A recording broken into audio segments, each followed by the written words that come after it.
understanding the phrase, fly at.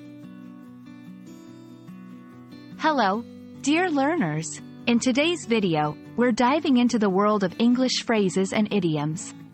Specifically, we're going to explore the meaning of the phrase, fly at. By the end of this video, you'll not only know its meaning but also how to use it in different contexts. Let's dive right in. When you hear the words, fly, and at, you might think of a bird flying towards something.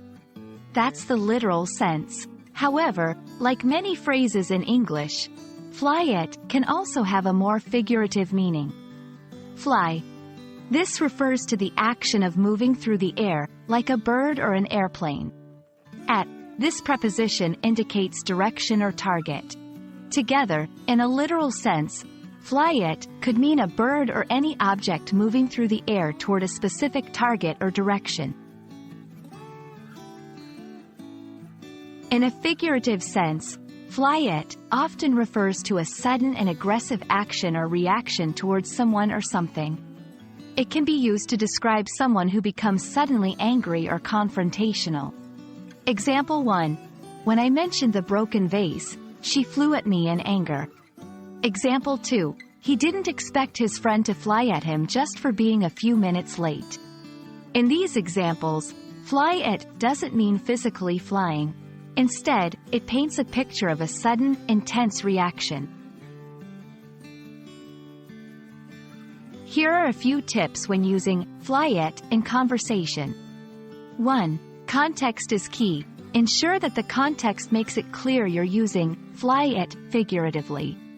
Without proper context, someone might think you're talking about birds. 2. Not always negative. While fly at often implies aggression, it can also be used in more neutral or playful situations, like children flying at each other in a game of tag. 3. Pair with descriptive words. Enhance clarity by pairing fly at with descriptive words. For instance, she flew at him in rage makes it very clear about the emotion involved. And there you have it. Now you know both the literal and figurative meanings of the phrase, fly at. English is filled with such intriguing idioms and phrases, and understanding them can greatly enrich your communication. We hope this video has been helpful, and remember, always keep flying high in your language learning journey. Until next time.